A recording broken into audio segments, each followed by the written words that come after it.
남편이 외도, 음. 이 바람을 피면 당연히 힘들죠. 음. 예, 당연히 힘이 듭니다. 음. 근데 이것이 점점 고통으로 다가올 때, 네. 예, 그리고 점점 이 힘듦이 커질 때, 음. 이럴 때는 예, 어떤 것 때문에 그러는 거죠? 그런 경우들 있죠. 네.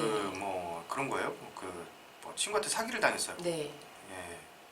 근데 그때는 좀 내가 똥 밟았네 이렇게 생각했는데 시간 지나니까 더 힘들고 네. 시간 지나니까 더 힘들고 막 1년 지나니까 막 죽을 것 같고 막 이런 거. 예. 네네. 네, 그런 것들. 네.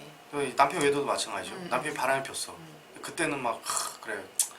아이고 이 그지 같은 놈 이러고 했는데 시간 지나니까 막 억울하고 네. 더우니까 화가 나고 뭐 좀 지나니까 막 죽을 것 같고 막 이렇게 막 고통스러워져. 더 막 공통 강도가 커지는 거. 네네. 이게 왜 그러냐면 네. 이게 무지함 때문이다. 무지함. 무지함이요? 네네. 아, 무지함? 그러니까 내가 무식하다는 뜻이 아니라 네. 그러니까 이게 인생의 법칙을 모르셔서 그래요. 아, 인생의 법칙. 내가 뭐 삶에 뭐 어떤 뭐 돈 벌어먹고 사는 건 큰 문제가 없지. 네네. 내가 학교에서 공부도 잘 했을 거야. 예, 또 이 영상 유튜브 찾아볼 수 있는 지적 능력이 있다는 얘기잖아요. 네. 근데 인생이 뭐냐 도대체 삶이 뭐냐. 예, 또 고통이라는 게 뭐냐. 행복이라는 게 뭐냐. 오. 예, 이런 것에 대한 법칙을 모르셔서 그 고통이 점점 커지는 거예요. 그 법칙을 몰라서 커진다고요? 네네네. 구체적으로 첫 번째가 외도의 그렇다면 외도의 고통이 점점 더 커지는 이유. 네. 그 구체적으로 첫 번째가 무엇을 모르셔서 그러냐면요. 네네. 외도는 네. 비정상적인 일이다라는 생각 때문이에요. 외도는 비정상적인 일이죠. 그렇지 않습니다. 아니라고요? 예, 당연히 비정상인 거 아닌가요? 외도가 발생하는 것이 정상입니다. 그게 정상이라고요? 네, 어머. 이게 정상 비정상을 따질 때요. 네. 외도가 발생하는 게 정상이에요. 어떻게 그렇게 되죠? 자, 운전을 하면 교통사고 발생하는 것이 정상이에요, 비정상이에요? 정상이죠. 네, 맞아요. 운전을 한다는 것은 교통사고가 발생한다는 전제가 있어요. 네. 그래서 자동차라는 게 없었을 때는 교통사고란 말도 없었어요. 그죠? 네. 자동차가 없을 때는 교통사고란 말도 존재하지 않았습니다. 예. 좀 자동차가 발생하고 도로가 생기고 이제 자동차끼리 차량이 많아지면서 교통사고란 말이 이제 나타나기 시작한 거예요.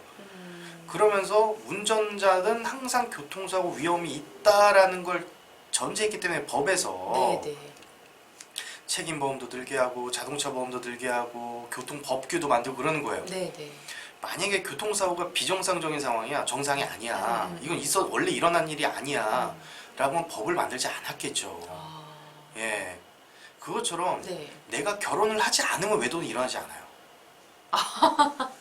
자동차가 없으면요 교통사고 안 일어나는 것처럼 결혼을 하지 않으면 외도는 일어나지 않아요. 와. 근데 결혼을 했기 때문에 외도가 발생을 하는 거예요. 네. 예, 외도는 결혼을 한 사람들은 다 위협을 가지고 있어요. 모든 커플은 다 외도의 위협이 있는 거예요. 예, 그거를 감수하고 사는 겁니다. 그래서 전 남편 믿었어요. 우리 남편 절대 외도 발생하지 않을 것 같아요. 이 얘기는 뭐냐면요. 네네. 전 운전하면서 절대 교통사고 안 날 줄 알았어요 라는 얘기랑 같은 얘기예요. 그러면 어떻게 됩니까? 사람이 과속하게 되고요. 음주운전하게 되고요. 이렇게 되는 거예요. 그것처럼 네. 우리 남편 절대 바람피지 않을 것 같았어요. 막 이런 거는 이제 자기가 졸음운전하는 거랑 같다는 얘기죠. 외도가 발생하는 것이 정상적 상황입니다. 그렇기 때문에 우리가 보편타당하게 외도는 해서 안 된다는 도덕관을 가지고 있는 거죠. 예, 결혼을 하지 않은 사람은 외도를 겪을 일이 없겠죠. 없겠죠. 예, 근데 결혼을 했기 때문에 외도가 있는 거예요. 그렇기 때문에 법이 있는 거고. 예전에는 간통이 죄였어요, 그죠? 죄였죠. 네, 그래서 감옥도 가고 그랬다고. 네네. 예. 근데 지금은 이제 뭐 민사 쪽으로만 해결을 하는데 네. 법에서 손해배상을 하라고 지금 하는 이유가 네. 또 일부일처밖에 안 되잖아요. 그렇죠. 법에서 그렇게 정해놓은 이유가 네. 그 법령이 없으면 모든 사람들은 바람을 필 가능성이 있기 때문에 그런 거예요. 한번 생각해 보라고요. 네. 아니 저도 제 와이프한테 죄송하긴 한데 좀 김희선 씨의 두 번째 남편이 되고 싶지. 훨씬 이쁘고 돈도 더 많아. 어? 여보 미안해. 아니 그 김민수 선수 그렇죠. 뭐 소지섭 씨의 두 번째 부인 내는 게 낫지 않아? 여보 미안해. 근데 이게 정말 좀 솔직한 거예요. 네, 맞아요. 근데 예. 사람이 맞아요. 그 능력 있는 여자는 뭐 남자 10명씩 데리고 살고 능력 있는 남자는 뭐 여자 뭐 20명씩 데리고 살고 이렇게 되면은 이게 이제 힘만 있을 때 그런 거잖아요. 그래서 네. 외도가 발생할 수 있기 때문에 법에서 그렇게 정해 놓은 거예요. 일부일처 해라. 네, 네. 외도가 발생하는 것이 정상적이다. 그 위협이 있는 것이. 예. 그러면 거꾸로 외도를 절대 하지 않는 남자는 네. 어떤 남자냐? 네. 좀 비정상적인 남자예요. 비정상적인 남자요. 예, 여자 혐오증이 있거나 아니면은 예수님이나 부처님 수준의 경지에 오른 분들. 네. 예수님이나 부처님이 정상적인 분은 아니죠. 네. 예, 정상은 아니. 정상에서 벗어난 분이에요. 네. 긍정적으로 벗어난 분이지. 네, 그분은. 네, 예. 네, 네. 이렇게 상관분석 관계를 이렇게 쭉 그리면 추이해서 이게 여성 혐오자들은 이렇게 반대쪽에 나온 아웃라이어라고 그러면 이렇게 쭉 추이해서 예수님이나 부처님이 이쪽 위쪽에 있는 그 아웃라이어죠. 아웃라이어가 맞아요. 네. 그러니까 아웃라이어들이 아니고서는 외도 위협이 다 있는 거예요. 예, 그러다 보통 남자는 결혼했다? 그럼 딱 결혼하는 순간 우리 부부는 외도의 위협이 있구나라고 빨리 받아들이고 그걸 단돌이 하면서 살아야 되는 거죠. 네. 근데 네. 이거를 참 들어보니까 네, 정상이 맞는 건 같아요. 음. 근데 이거를 받아들이면 뭐 좀 이렇게 부부 생활이 좀 불안할 것 같아요, 계속. 네. 그래서 이제 네. 두 번째 생각을 합니다. 네네. 그래서 도덕이나 윤리관을 벗어났기 때문에 네. 그거에 맞춰 살아야 되는 거 아니냐? 네. 인간은 당연히 도덕 윤리에 맞춰서 살아야죠. 네. 그게 벗어나서 내가 힘든 거다. 네네. 우리 남편은 비윤리적인 행위, 비도덕적인 행위를 했다. 그렇죠. 예. 이런 얘기를 하잖아요. 네네. 근데 윤리 도덕은요 법에 기반이 되고요. 윤리 도덕이 있는 이유는 사회 체제를 유지시키기 위함입니다. 네네. 사실 그렇지 않습니까? 그렇죠. 네. 저 이슬람에서는요 남자가요 여자 3명하고 결혼 못하면 그건 비정상적인 남자예요. 네. 이슬람 싫어. 예, 네. 이슬람 나라의 윤리관은 그래요. 음. 예. 그러면 또 목의 중심 나라 같은 경우에 여자 1명이 뭐 남자 3명씩 데리고 살고 이런다고. 그거 못하면 찌질한 여자라고. 그쪽이 도덕관은 그렇죠. 사회 체제를 운영을 하는 게. 예. 그런 것처럼 이 도덕 윤리는 사회 체제를 운영하기 위한 기반이 되는 어떤 그런 것이죠. 예. 그러면 인간은 도덕 윤리에 맞춰 살아야 되느냐? 그렇지 않습니다. 그렇지 않다고요? 예. 도덕 윤리보다 더 중요한 게 뭔지 아세요? 뭔데요? 상황이에요. 상황이요. 예. 상황에 맞춰 살아야 돼요. 상황에 맞춰서. 자, 이런 생각을 해볼게요. 네. 그 내 딸이 예를 들어가지고 강도를 만났어요. 강간을 당하고 있어요. 예. 근데 내 손에 칼이 있어요. 네. 그 나는 어떻게 해야 돼요? 죽여야죠. 예. 근데 찌르든지. 윤리적이지 않은 행위 하셨네요? 그러면 김민지 선생은 나쁜 사람이에요? 아니죠. 나는 딸을 지킨 좋은 사람. 뭐가 좀 이상한데요, 진짜? 상황이 훨씬 더 중요해요. 그게 어떤 상황이냐. 그래서 남편과 사는데 윤리적으로 살고 도덕적으로 사는 게 훨씬 중요한 게 아니라 남편이 어떤 사람이고 지금 상황이 어떠냐. 그 상황에 잘 맞춰 사는 게 훨씬 더 중요하다는 얘기죠. 물론 도덕 윤리 중요합니다. 사회적인 그 어떤 기반을 유지하는 어떤 기본 운영 체계이기 때문에 네. 굉장히 중요하긴 해요. 네. 하지만 그것보다 더 중요한 게 상황에 맞춰서 하는 거예요. 예. 방금 아까 예를 든 게 그렇죠. 내가 도덕 윤리 지켜야 된다고 하면은 내 딸 잃어야 된다고 강도한테. 맞아요. 네네. 이뤄야죠. 그래서 자식 키우면서요 도덕적으로 살아라, 윤리적으로 살아라, 착하게 살아라, 말 잘 들어라, 법 잘 지켜라라고 가르치면 네. 이게 학교 가면 어떻게 되는지 아세요? 어떻게 돼요? 힘센 애들이 돈 뺏으면 돈 뺏겨요. 힘센 애들 때리면 그냥 맞아요. 예, 그래서 걔네들한테 야 너 때리는데 왜 가만히 있었니? 라고 물어보면 같이 때리면 나쁜 사람 되잖아요. 이렇게 되는 거예요. 네. 자기 못 지킨다고. 도덕 윤리는 사회를 지키는 방법이지 나를 지키는 방법이 아니란 얘기죠. 네. 예, 나를 지키는 게 아니고. 나와 내 가족을 지키는 방법이 아니에요. 네. 사회 전반 체계를 유지하기 위함이죠. 그럼 내 가족과 나를 지키려면 어떻게 해야 되냐? 상황에 맞춰야 된다는 얘기예요. 그 상황이 어떤 상황이냐? 네. 예. 한번 극단적인 생각을 한번 해볼게요. 남편이 어떤 특정한 성행위에 대한 어떤 그런 판타지가 있어요. 네. 그럼 그 남자랑 결혼했잖아. 네. 그 상황에 맞춰서 살면은 남편 바람 안 난다고. 예. 근데 나는 그게 도대체 윤리적으로 도덕적으로 안 되는 것 같아. 내 윤리관의 도덕관에서 벗어나는 행위 같아. 네. 이러고 해서 그 남편의 어떤 성격 판차를 맞춰주지 않아. 그러면 남편은 그거를 풀기 위해서 딴 데로 나갈 가능성도 있다는 얘기죠. 그래서 이제 내 남편이라는 이 상황, 내 남편이 갖고 있는 어떤 성적 취향이라는 이 상황, 여기에 그냥 맞추면 된다. 그 상황에 맞는 게 중요하죠. 네네. 도덕 윤리 이런 거 네네. 따지지 말고. 네. 한번 생각을 해보자고요. 애들을 뭐 친정 부모님한테 맡기고 놀러 가는 건 사실 도덕 윤리적으로 좀 어긋나잖아요. 되게 어긋나나요?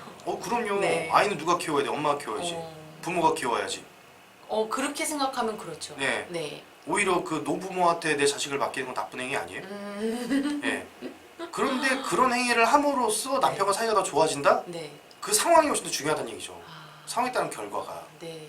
예. 그게 이제 나를 지키는 거다. 네네. 네. 자, 또 세 번째 말씀드립니다. 외도를 하면 이혼해야 돼라고 하는 잘못된 생각 때문에 고통이 더 커지는 거예요.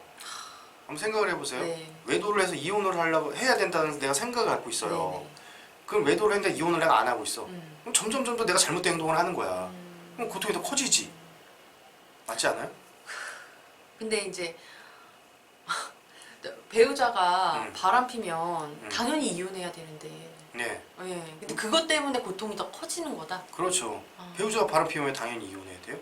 하긴 지금 이 방송을 보시는 분들은 이혼을 안 하려고 보시는 거죠. 네.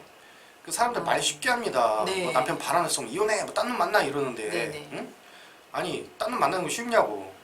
예. 우리 남편보다 더 좋은 놈 만나는 보장이 있냐고. 근데 그렇죠. 그래서 내가 참고 사는데 뭐 마음 한쪽에서는 또 바람 피면 이혼해야 되라는 생각을 계속 하고 있어.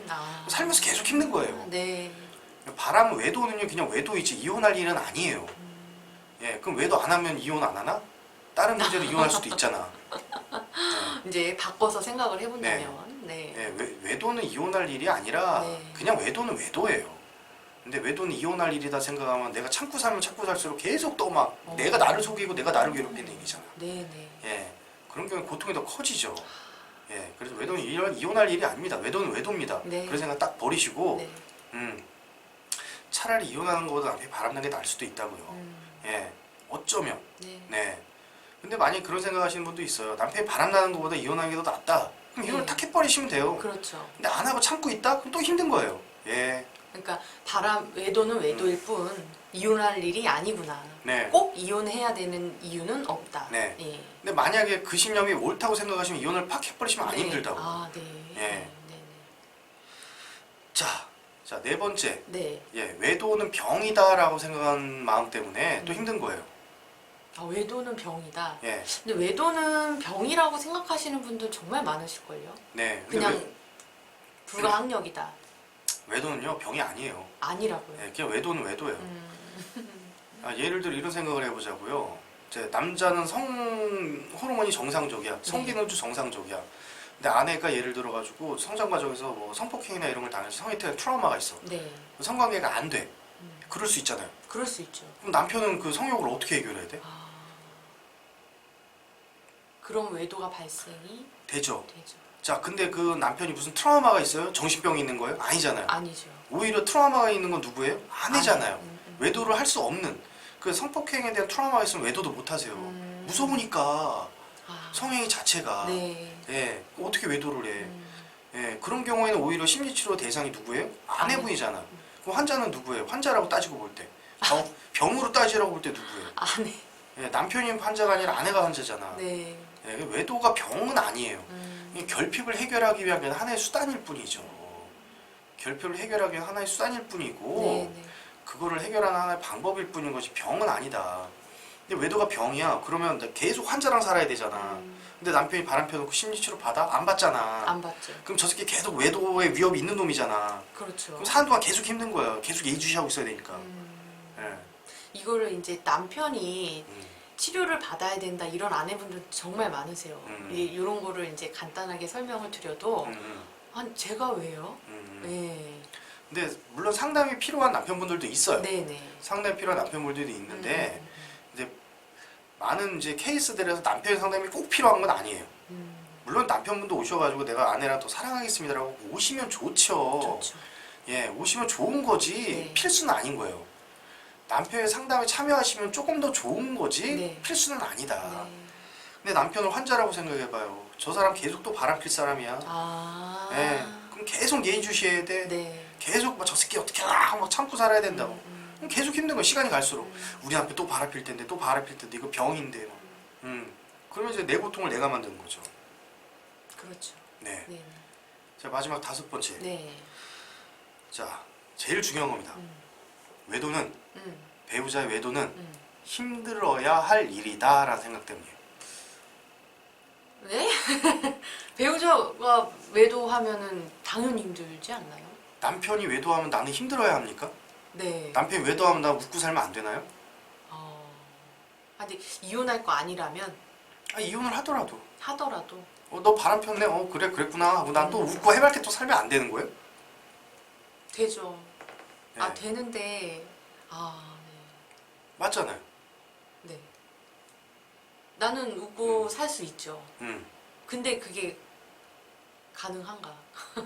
아니 가능하자고 지금 하는 얘기 아니에요. 네, 네. 예, 불가능한 일은 아니란 얘기죠. 네, 우울증 치료하다 보면 이런 경우를 참 많이 봐요. 네. 예를 들어 자녀의 사망, 아, 어머니 우울하죠. 예, 근데 그분들은 어떤 사고방식이냐면 내 자식이 죽었는데 내가 어떻게 웃고 살아요? 네. 라는 생각에 깔려 있어서 그래. 네, 네. 이제 엄마 입장이면 당연히 대부분 그러지 않겠어요? 그렇죠. 내 자식이 죽었는데 내가 어떻게 행복하게 삽니까? 그래서 그분들이 우울증인 거예요. 시간이 갈수록 더 힘들어지는 거예요. 그래서 시간이 갈수록 더 힘들어진다. 지금 세월호 참사 겪은 부모님도 아직도 우울증에서 해방 안 되셨을 거라고. 상당수가. 네, 네. 내 자식이 이렇게 큰 고통을 겪고 물에 빠져 죽었는데 내가 어떻게 웃고 삽니까? 그래서 자식이 겪은 고통을 같이 느끼기도 하고 막 호흡곤란 막 자다가 막 겪고 물에 빠진 느낌 들고 막 이런다고. 네, 네. 예. 근데 그런 분들 꽤 많이 접해요. 예. 근데 한번 생각을 해보자고요. 그 우울증이 해결됐다는 어떤 전제가 있어야 돼요? 내 자식이 죽어도 나는 웃고 살 수 있어가 전제가 돼야 되는 거예요. 그거 받아들여지지 않으면은 우울증 해결이 안 됩니다. 지금 외도도 마찬가지예요. 남편이 바람 피우는데 내가 어떻게 웃고 살아요? 이렇게 되면 계속 힘든 거예요. 남편이 바람 피우면 앞으로 웃고 살 수 있어요. 이렇게 돼야만 이제 해결이 되는 거죠. 꼭 힘들어야 되는 상황은 절대 없어요. 예. 어떤 상황이든 나는 웃을 권리가 있습니다. 어떤 상황에서 나는 행복할 권리가 있습니다. 네, 네. 지옥에서도 나는 웃을 권리 있어요. 지옥에 간다고 꼭 고통스러워야 해요? 아니잖아요. 내가 지옥에 떨어졌어요. 그런데 거기서 막 사우나 한다는 느낌으로 불지옥 느끼고 데이트한다는 느낌으로 악마랑 데이트하고 이렇게 좀 편하게 살면 안 돼요? 그렇게 할 수도 있잖아요. 그렇게 할 수도 있죠. 예. 네. 어떤 상황에서 난 행복할 권리가 있다는 얘기예요. 네. 그래서 남편이 외도했다 꼭 힘들어할 일은 아닙니다. 여러분 웃으셔도 괜찮습니다. 괜찮다. 네. 네, 그러면 이제 우리가 5가지 네. 이제 이야기를 해봤습니다. 이제 외도는 비정상적인 일이다. 뭐 인간은 도덕 윤리에 맞춰 살아야 된다. 뭐 외도는 이혼을 꼭 해야 되는 일이다. 외도는 병이다. 이제 외도가 발생이 되면 꼭 힘들어야 된다. 이런 5가지 이유들 때문에 이 점점점 더 이 고통이 커지는 거다는 네. 말씀이시죠? 그래서 이런 5가지 생각을 딱 버리세요. 네. 외도 비정상적 상황 아니에요. 예, 결혼을 한다는 외도의 전제가 있습니다. 첫 번째. 두 번째, 인간은요 도덕 윤리에 맞춰 사는 게 아니라 상황에 맞춰 살아야 돼요. 그게 훨씬 더 중요합니다. 네. 자, 세 번째, 외도는 이혼할 일이 아니에요. 예, 본인의 선택입니다. 그냥 이혼하고 싶으면 하고 안 하고 싶으면 안 하면 되는 거예요. 네. 예, 네 번째, 외도는 병이 아닙니다. 예, 그 외도의 결핍을 해결하기 위함이지 남편 결핍 내가 해결해주면 되는 거예요. 예, 마지막 5번째, 외도는 힘들어할 일이 아니에요. 그냥 웃고 사셔도 괜찮습니다. 외도가 있어도 난 웃고 살 수 있는 권리가 있다. 네. 네. 네, 그 외도의 고통 때문에 힘드신 분들에게 이 방송이 도움이 되셨으면 합니다. 네. 네, 좋은 말씀 감사합니다. 네, 감사합니다.